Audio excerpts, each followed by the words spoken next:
Bonjour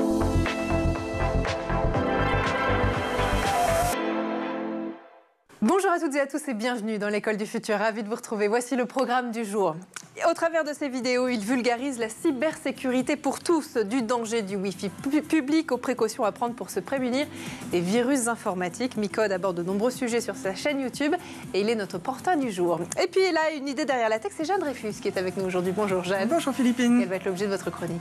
Bien, je vais vous parler d'une exposition qui est faite par les étudiants d'une école de design qui s'appelle l'ENSI Les Ateliers. Le sujet de cette exposition, c'est la mobilité de demain. On en parle dans un instant. Et puis c'est notre grande question du jour. Comment protéger la vue de nos enfants à l'ère des écrans? Depuis plusieurs années, vous le savez, les spécialistes alertent sur les effets délétères des écrans, en particulier chez les plus jeunes. Et selon les résultats d'une enquête dont nous allons parler dans un instant, près d'un enfant sur deux présente aujourd'hui un trouble de la vision. Alors on va en parler avec notre invitée Marie-Noëlle Vinet. Bonjour. Bonjour. Soyez la bienvenue sur le plateau de l'école du futur. Vous êtes directrice du marketing et de l'innovation en santé chez Chris Group. On en parle dans un instant, juste après le focus.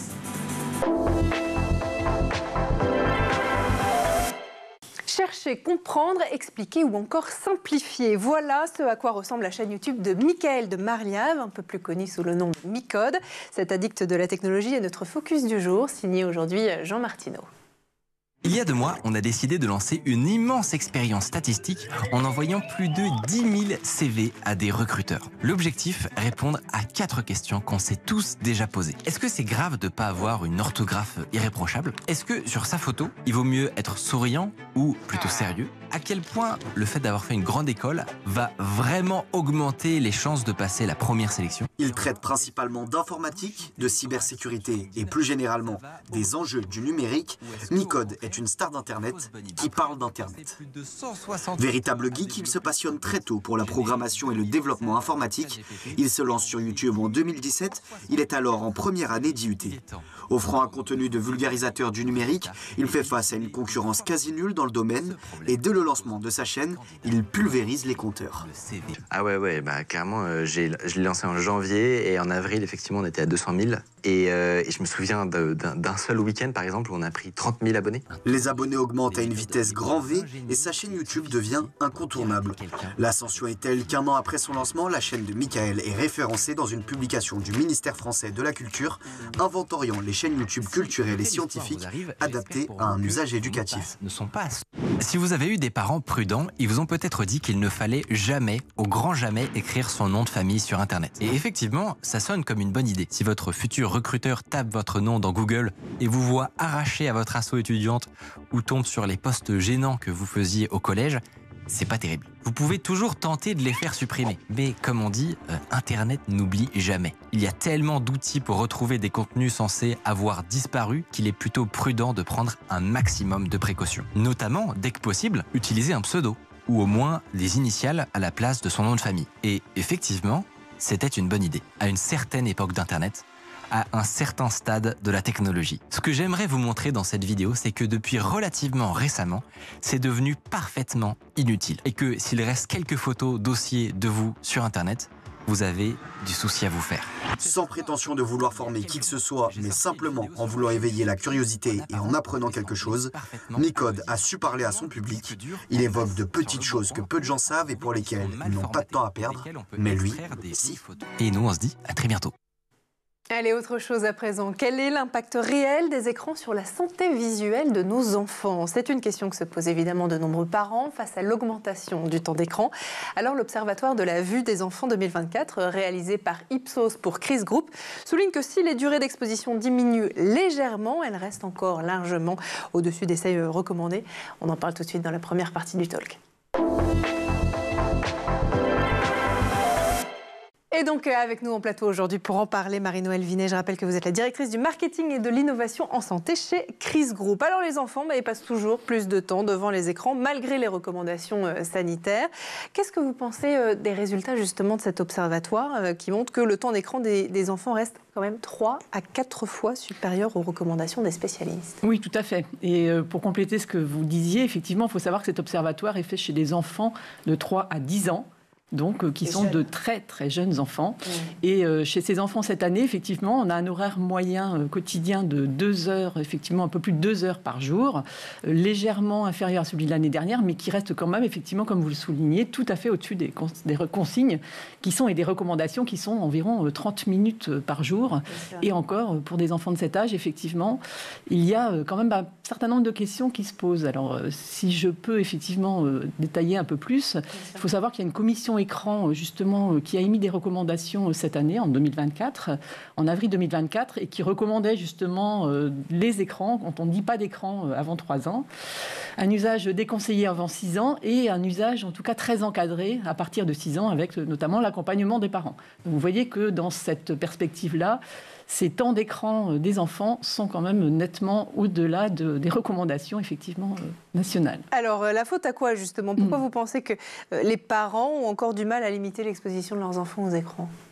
Eh bien, justement, il y a la pression, on va dire, de la société et de la demande des enfants. Mais justement, ce qui est important à souligner, et c'est là où on alerte effectivement les parents et les familles, c'est que le temps d'écran des enfants sur les smartphones la nuit a augmenté et a été multiplié par 2 depuis l'année dernière. Donc, ce qui veut dire qu'effectivement, cette utilisation, non seulement elle ne se fait pas au quotidien dans la journée, mais elle se fait aussi dans des temps où l'enfant devrait être, on va dire, en train de dormir et en tout cas pas forcément être devant l'écran du smartphone, normalement, de ses parents d'ailleurs. Donc, bien sûr, et ça vous dites d'ailleurs, parce que c'est un point dans votre étude, que ça représente un vrai risque pour la santé visuelle des enfants, le fait d'avoir un smartphone le soir. Exactement. Parce que le fait d'avoir un smartphone le soir, en général, forcément, c'est dans l'obscurité, dans la pénombre, et donc c'est d'autant plus délétère pour la vision des enfants. Et d'autre part, en dehors de la vision, il y a également le fait que, justement, il y a un retard à l'endormissement, donc il y a un effet délétère sur le temps de sommeil des enfants, et forcément le lendemain, quand ils vont à l'école, ça a aussi un retentissement sur le fait qu'ils soient plus ou moins attentifs à l'ensemble de la journée qui va suivre. Donc il y a aussi tout ce fait-là qui fait que c'est quand même un problème global. Et les recommandations vers les parents sont également importantes à faire. Alors, face justement aux écrans, il y a ce qu'on appelle les lunettes anti-lumière bleue aussi, qui sont souvent proposées comme une solution, c'est vrai, pour réduire justement les effets de ces écrans, et en tout cas les effets néfastes. Est-ce que c'est aussi une recommandation que vous faites auprès des parents et des enfants chez Chris? Alors justement, il faut effectivement revenir, parce que je ne sais pas si tous nos téléspectateurs en tout cas, savent ce que c'est, parce qu'on parle beaucoup effectivement de la lumière bleue. Mais je vous en prie. Effectivement, je vais juste vous expliquer un petit peu. Parce que la lumière bleue, elle est comprise effectivement dans le spectre visible. Elle démarre à peu près une longueur d'onde de 380 jusqu'à une longueur d'onde de 450-500 nanomètres. Il faut savoir que dans la lumière naturelle, il y a un équilibre effectivement entre les différentes couleurs. Et simplement, cette lumière bleue, elle est présente dans les LED, dans les éclairages effectivement artificiels, dans les écrans. Et c'est là où se pose cette problématique, parce que cette lumière bleue qui est présente effectivement dans les LED est présente de manière différente de celle qui est dans la lumière naturelle, et elle émet un pic lumineux, un pic important aux environs de 435 nanomètres. Et c'est sur ce pic-là, justement, que les filtres, ce qu'on appelle anti-lumière bleue, effectivement, vont écrêter ce pic et enlever les effets délétères. Donc, on reste dans une conservation d'une partie de la lumière bleue. Quand on dit anti-lumière bleue, c'est une partie entre 20 et 40% de la lumière bleue qui est filtrée et qui va effectivement éviter ce pic délétère qui se situe aux environs de, comme je disais, 435 nanomètres. Mais donc, ça n'est effectivement pas quelque chose, une solution magique sur laquelle qu'on pourrait recommander aux enfants et qui pourrait derrière les pousser à continuer à jouer sur les écrans. En tout cas, ce qu'il faut savoir, ce qui est important, c'est que les enfants, ils ont un cristallin qui est beaucoup plus clair que celui des adultes, et donc la lumière passe beaucoup plus rapidement et de façon beaucoup plus intense et atteint la rétine. Ah oui. Donc c'est pour ça que il est important de protéger effectivement leur vue. Et comme je le disais, c'est vrai que la lumière bleue sur les écrans, on ne devrait normalement même pas en parler chez les enfants de cet âge-là, puisqu'ils ne devraient pas être en contact avec cette lumière, mais en tout cas, c'est important. Et vous l'avez remarqué, dites-moi. Et je voulais là aussi, justement, parce qu'on parle de généralité, mais c'est important, là aussi, il y a eu justement un rapport qui a été émis par l'Académie de médecine l'année dernière, en février 2023, qui parlait justement de l'usage des écrans chez les enfants et qui recommandait l'usage d'un filtre bleu pour un usage intensif des écrans. Donc vous voyez, on est quand même dans cette problématique-là. Il faut savoir effectivement doser les choses et savoir à certains moments, en fonction de l'utilisation qu'on en fait, utiliser effectivement ces filtres-là à bon escient en tout cas. Et quand on enlève la luminosité du téléphone, ça enlève pas la lumière bleue ou ça enlève un petit peu de lumière bleue quand même? Non, parce qu'effectivement c'est le principe même de la façon dont fonctionnent effectivement les écrans, qui fait que de toute façon l'émission du spectre, elle reste effectivement présente.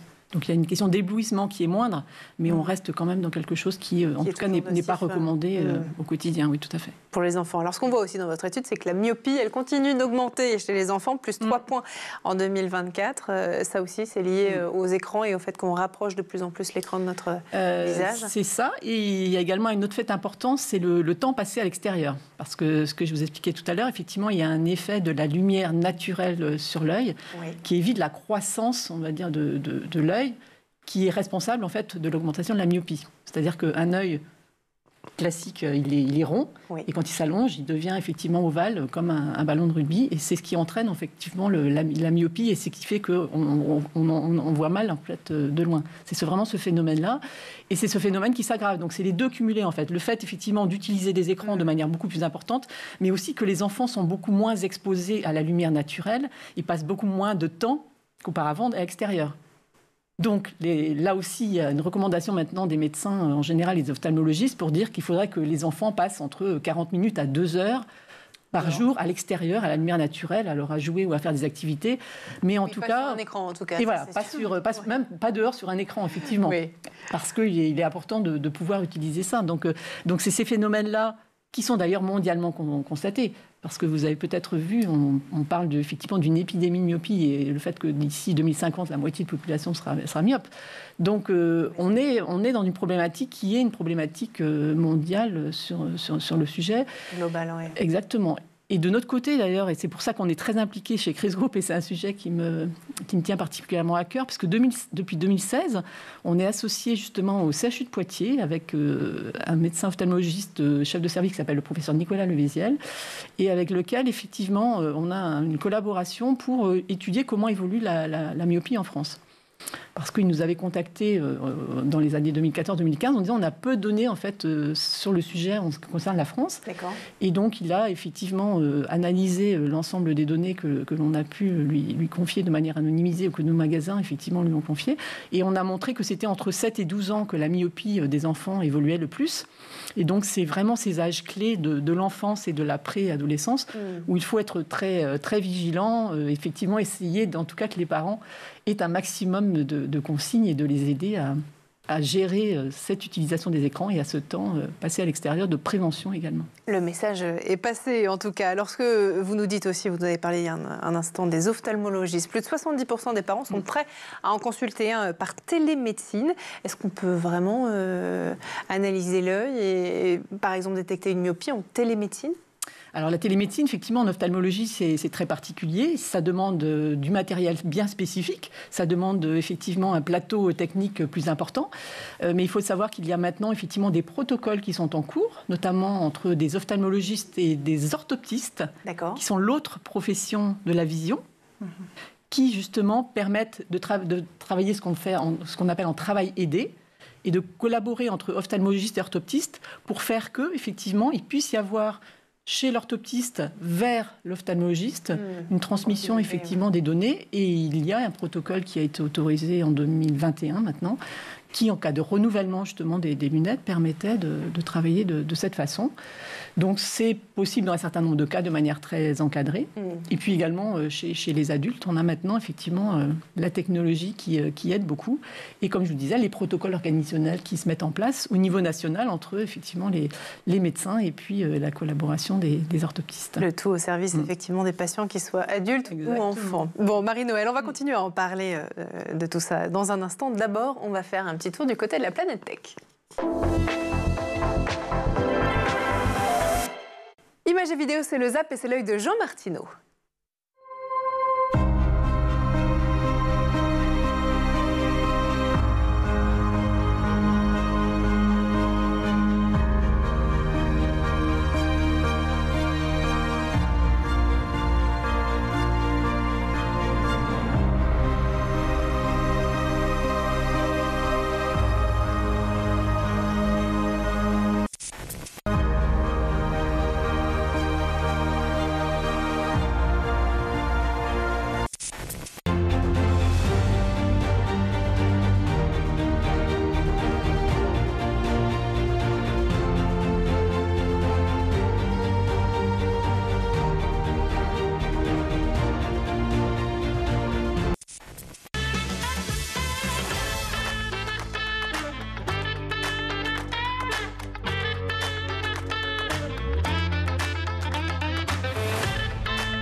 on est de retour toujours sur le plateau de l'École du Futur et en compagnie de notre invitée aujourd'hui, Marie-Noëlle Vinet de chez Chris Group. Mais juste avant de reprendre nos discussions, on va laisser place à la chronique de Jeanne Dreyfus qui a une idée derrière la tech.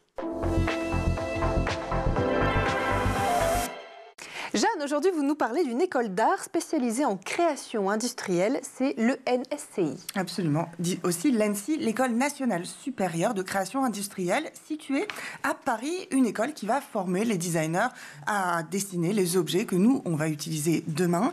Elle vient d'inaugurer une exposition d'étudiants à Bastille. L'exposition s'appelle Itinéraire bis. Son ambition, repenser les standards industriels et inventer les nouvelles mobilités. Autrement dit, eh bien, comment se déplacera-t-on demain? Ce qu'on y voit, un panel d'expérimentation de véhicules, tous plus détonnants les uns que les autres, depuis ceux d'hier, comme une Renault Espace version Formule 1 que le constructeur avait faite en 1994, jusqu'à moult véhicules des DIY imaginés par les élèves, vélo cargo ou véhicules transformés en zone de méditation pour rester zen à toute épreuve dans les embouteillages. Bref, l'idée étant de faire un pas de côté par rapport à nos usages de la mobilité. En répondant aux défis d'aujourd'hui, j'imagine? Absolument. Défis qui découlent de chiffres qui sont déjà assez alarmants. On peut citer déjà en 2021 les 1,3 milliard de véhicules à moteur qui empruntent toute l'année le réseau routier mondial, les plus de 6 milliards de CO2 qu'ils produisent par an, sans parler du million de tués sur les routes et des plus de 200 heures annuelles perdues dans les bouchons. Bref, leurs initiatives, elles vont donc en fait essayer de se pencher sur des solutions innovantes, de privilégier le do-it-yourself ou d'améliorer bien les systèmes de covoiturage ou d'autopartage. Est-ce qu'ils ont des méthodes particulières pour réussir à penser justement cette mobilité de demain? Alors, ils participent à ce qu'on appelle des ateliers de design spéculatif. Et l'un d'entre eux était ouvert au public, et j'y suis allée, et présenté par un étudiant de l'ENSCI en alternance avec un groupe de réflexion qui était composé de Alstom, de Michelin, de Total et de Stellantis, et qui comptait bien prévoir la mobilité de demain. Cet atelier de design spéculatif, il travaillait à partir de plusieurs scénarios à l'horizon de 2040. Alors, l'un d'entre eux, il était basé sur l'amplification du techno-solutionnisme vert. Et ce scénario, il s'appelait le New Green, dans lequel, les hypothèses qui étaient montrées, c'était d'ici à 2040, on aura interdit l'avion pour des trajets de moins de 500 km. On aura créé l'existence d'un pass EU Green européen, en fait, qui définira un droit individuel à un nombre restreint de trajets, ou encore la fin des brevets automobiles, assez intéressant, remplacés par des plateformes open source où chacun pourra y aller de sa petite proposition pour créer des véhicules bas carbone. On est sur un scénario plutôt positif, donc. Absolument, et c'est pas malheureusement le seul scénario. Une autre hypothèse questionne, et si en fait les choses n'allaient pas aussi bien, si en 2040, le coefficient de Gini, c'est l'indice en fait qui calcule le niveau d'inégalité de richesse dans les pays, si cet indice-là avait fait un bond d'augmentation, ce scénario, bienvenue dans ce que l'animateur a appelé la grande division. Dans ce cas-là, l'ensemble de la population et de la population pauvre est désormais sédentaire par nécessité. Et ce, même si à gauche on voit des taxis solidaires se mettent alors en place. Les métros, ils couvrent des territoires beaucoup plus grands. On peut faire un Paris-Dijon avec la ligne 36. Bref, et il y a aussi des bus charters toujours plus inconfortables, toujours plus bondés. On se croirait à Paris pendant les JO. Ce qui est intéressant en tout cas, c'est que dans ce cas de figure, la ville, l'économie, le travail même doivent se redéfinir autrement. Alors ça, Jeanne, ce sont des solutions trouvées par le groupe d'Alstom. Est-ce que les participants du public ont trouvé des solutions? Alors absolument, ils étaient particulièrement ingénieux, ces élèves, et ces gens venus de toutes parts, dont moi, qui n'étais un petit peu moins ingénieuse que les autres, mais peu importe. En tout cas, si on cite le scénario du New Green, certains participants ont imaginé, par exemple, le développement des batteries faites à partir de sodium, et non plus de lithium, qui est un métal critique, et d'autres problèmes ont été aussi abordés. Le temps de charge, par exemple, des voitures, l'un des participants a proposé le chargement par induction des véhicules, ce qui est déjà étudié. On voit là des routes électrifiées ou comment gagner de l'énergie en perdant du temps dans les embouteillages, parce que forcément, si on est arrêté, ça charge bien la voiture. Moi, j'étais avec un étudiant du nom de Lucas, et tous les deux, on a choisi évidemment le scénario du pire, celui de la grande division, et donc, on a essayé de trouver une solution pour toute cette population de pauvres ultra-sédentaires. qu'est-ce qu'on n'a pas inventé ? Eh bien, le Ikea de l'automobile, mesdames et messieurs, je vous le propose. Voici une voiture en kit assemblée dans des Fab Labs de la mobilité qui seraient implantés un peu partout dans la ville. L'idée, c'est d'avoir des éléments facilement remplaçables, tout en gardant le concept que j'ai beaucoup aimé de l'open source, si on se sent l'âme d'un fan de tuning, ou bref, si on veut remplacer des choses facilement. Bref, et à l'intérieur, on avait pensé à un principe de mobilier strapontin. Imaginez, strapontin baissé, on peut faire voyager des gens, strapontin levé, on peut faire voyager des objets ou des animaux, bref. Le tout avec des modules wagons, le voyez sur notre magnifique dessin, clippables pour mutualiser les trajets si jamais ils sont empruntés par les mêmes utilisateurs. Bref, que de possibilités. Et Philippine, vous, qu'est-ce que ce serait votre mobilité de demain ? Je vais y réfléchir. Ouais. Vous me donnez déjà pas mal d'idées. Ce qui est sûr, c'est que si jamais vous avez besoin de reconversion, je pense que vous avez trouvé votre voie. C'est vrai. En tout cas, l'exposition est visible jusqu'au 13 octobre. Ça se passe au BIS et c'est à Bastille, à Paris. C'est ce que j'allais vous demander. Merci infiniment, Jeanne. On lance tout de suite la deuxième partie du talk. On continue de parler de la santé visuelle des enfants aujourd'hui et de l'impact aussi des écrans justement sur les yeux de nos enfants avec vous, Marie-Noëlle Vinet. Je rappelle que vous êtes la directrice du marketing et de l'innovation en santé chez Chris Group. Alors, après tout ce qu'on a évoqué en première partie avant la chronique de Jeanne, moi j'ai quand même une question. Est-ce que vous adaptez vos produits au-delà des lumières bleues, notamment les lunettes évidemment, à ces nouveaux besoins des enfants et à ces nouvelles technologies et usages du coup qui émergent ? Oui, tout à fait. D'ailleurs, il y a un certain nombre de produits et d'innovations technologiques qui sont apparus. Alors, vous parliez tout à l'heure de myopie. Il faut savoir qu'il existe maintenant ce qu'on appelle des verres qui freinent la myopie, des dispositifs de freination de l'évolution de la myopie. C'est-à-dire qu'un enfant qui sera effectivement vu par un ophtalmologiste qui aura noté et remarqué que sa myopie évolue de façon importante pourra effectivement lui prescrire ce type de verres qui seront ensuite équipés chez l'opticien et qui vont permettre effectivement à l'enfant, comme je le disais tout à l'heure, de voir que sa myopie, elle ne va pas augmenter de façon considérable. Et quand on parle d'évolution de la myopie, vous allez me dire, oui, c'est pas grave, il va avoir des verres différents. Mais non, parce que l'évolution de la myopie, à un moment, arrivait effectivement à ce qu'on appelle la myopie forte. Au-delà d'un certain degré, il y a des répercussions importantes sur l'œil. Et on peut aller effectivement jusqu'à des problématiques au niveau de la rétine, des augmentations des taux de cataracte, etc. Plus grave. Exactement. Donc c'est pour ça qu'on est maintenant très à l'affût et que cette nouvelle technologie, franchement, apporte effectivement beaucoup de bénéfices et en tout cas va aider à contribuer à la prise en charge de ces enfants dès qu'ils sont détectés par les médecins. Alors justement, le sujet, c'est la détection. Généralement, on met plus de 6 mois à trouver un rendez-vous chez un orthoptiste ou un ophtalmologue. Comment vous répondez à ça ? Je comprends que la télémédecine, ça peut être une solution. Alors, il faut savoir qu'effectivement, quand on regarde les délais, on a une amélioration quand même que l'on a notée dans l'observatoire de l'accès aux médecins. On est plutôt maintenant passé aux environs un peu moins de 3 mois pour un rendez-vous chez le médecin.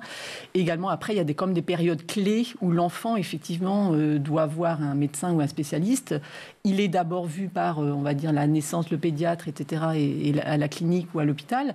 Et ensuite, il y a des recommandations aux environs de 9 mois. Ensuite, avant l'entrée à l'école maternelle, à 2-3 ans.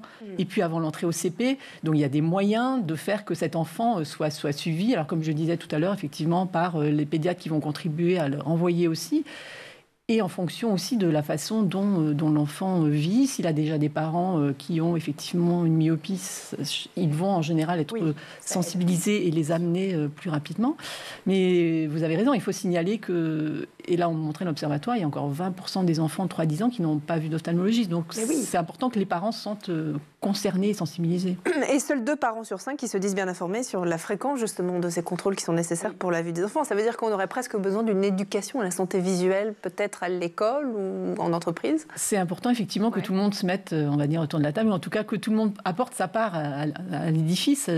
C'est vrai que nous, de notre côté, on va peut-être en parler, effectivement, un certain nombre d'informations et on met beaucoup de documents d'information à la destination des parents. On les met en magasin, mais également sur notre site. On a un site, effectivement, chris.com, sur lequel il y a un onglet santé, dans lequel, justement, quand on parle de la myopie, on détaille vraiment les implications, les conseils, les recommandations, les problématiques des écrans. Donc, il y a aussi toute cette part d'information, effectivement, qui est à faire passer au niveau des enfants, au niveau des parents. Ça veut dire que ça devrait passer aussi à l'école ? par le biais des infirmières scolaires aussi, parce que bon, c'est vrai, on n'est pas sorti de l'école il y a très longtemps, mais on n'en a jamais, surtout vous, Jeanne, évidemment, mais il n'y a pas de... on n'a jamais eu, en tout cas moi, de cours d'éducation visuelle où c'est justement c'est cette prévention sur ces rendez-vous qui sont nécessaires à tout âge de la vie, en fait. Oui, c'est pour ça qu'il faut effectivement essayer de plus en plus d'atteindre les enfants, d'essayer aussi de leur expliquer, d'atteindre les parents, de faire qu'effectivement, lors de ces fameux contrôles, il y ait des informations qui soient passées. Comme je disais, alors nous, il y a une autre initiative dont je peux vous parler aussi qui est intéressante, c'est que donc Chris est partenaire du Tour de France, donc cycliste au mois de juillet, et tout l'été, maintenant, depuis 2016, on met en place ce qu'on appelle le bus de la vue et de l'audition, qui est en fait un semi-remorque, qui est équipé de matériel médical de dernière technologie, dans lesquels on accueille justement des médecins, des orthoptistes, des opticiens aux différentes étapes du Tour de France que l'on suit, et auxquels on propose justement à la population qui est là, donc tous les gens qui viennent sur le bord de la route voir le Tour de France, on leur propose de venir bénéficier d'un test de vue gratuit, qui est donc en fonction de l'âge, soit fait par des opticiens pour les adultes, et par les orthoptistes ou les ophtalmologistes pour les enfants. Et ce qui nous permet, comme ça, tous les ans, effectivement, de faire aussi beaucoup d'informations et de pédagogie, puisqu'on voit plusieurs milliers de personnes chaque année pendant ces 3 semaines du Tour. Donc, et au-delà des grandes villes aussi, parce que le sujet, c'est la ruralité, et on le voit aussi dans votre étude. Et quand on regarde, justement, en général, les étapes du Tour de France, on passe vraiment par, effectivement, des villes où on a parfois pas d'accès, forcément, toujours à des médecins. Donc, il y a des moyens de faire circuler l'information. Il faut le faire savoir. Il faut que chacun, comme je le disais, y contribue de manière efficace, en tout cas. Effectivement, c'est absolument important. Quelle est la prochaine grande innovation dans le domaine de la santé visuelle, selon vous? Je sais que le groupe investit justement, et vous en avez la charge, énormément dans l'innovation pour répondre justement à ces nouveaux besoins des enfants, en particulier avec l'usage accru des écrans. Est-ce que vous avez, je ne sais pas, est-ce que l'intelligence artificielle, par exemple, c'est quelque chose qui pourrait vous aider dans le développement de nouveaux produits? C'est effectivement quelque chose qui arrive, et ce qui est important, et notamment pour l'accueil des patients ou des clients en magasin, on va pouvoir de plus en plus avoir une approche personnalisée, effectivement, en fonction des besoins de chacun. L'IA va d'abord nous aider aussi à analyser de manière encore plus efficace les besoins des patients pour proposer, comme je disais, des verres, puisqu'on a maintenant, de manière aussi technologique, un arsenal de verres efficaces et qui sont justement adaptés à chacun. Donc on va de plus en plus vers cette médecine personnalisée, et nous, cet accompagnement personnalisé aussi du porteur de lunettes et de ses besoins. Qu'est-ce que vous pensez aussi de l'idée d'un contrôle annuel obligatoire pour la vue des enfants, comme il peut se faire dans d'autres domaines de la santé? Là, ce qu'on vient de se dire tout à l'heure, il y a quand même déjà pas mal on va dire, d'étapes ou de jalons qui sont mis. Donc l'obligation, peut-être pas, mais en fait l'incitation, en tout cas, ce que les parents déjà sur ces contrôles-là ou ces étapes-là, ils soient bien déjà faits, de manière à justement fluidifier les choses et à, comme je disais, adapter aussi en fonction de chaque enfant. Parce qu'un enfant myope, forcément, il va avoir besoin, dès qu'il est détecté, d'avoir un suivi plus important qu'un enfant qui n'aura pas de problématique et qui va avoir des contrôles un peu moins fréquents, donc peut-être pas nécessairement aussi complets que les enfants dont on a détecté ou chez qui on a détecté un problème. En fait. Oui, et puis les problèmes visuels ont toujours un impact d'une manière ou d'une autre aussi sur la scolarité des enfants, et donc c'est important de participer à cette prévention, et vous le Exactement. D'ailleurs, c'est souvent lors de l'entrée au CP que effectivement, parfois, il y a cette remarque des enseignants qui voient que l'enfant émet souvent des problématiques concernant la distance à l'écran ou le fait qu'il ne voit pas forcément ce qui est écrit sur le tableau. En fait. Exactement. Bon, c'est pour ça que c'est important d'en parler. Merci en tout cas d'être venue nous en parler justement sur ce plateau de l'École du Futur. Marie-Noëlle Vinet, je rappelle que vous êtes la directrice du marketing et de l'innovation en santé chez Chris Group. Merci aussi à vous, Jeanne Dreyfus, d'avoir été parmi nous aujourd'hui. Merci à vous de nous avoir suivis. Et puis, vous le savez, on se retrouve dès demain, 12h30, toujours sur School TV. Et d'ici là, passez une très bonne journée. Merci.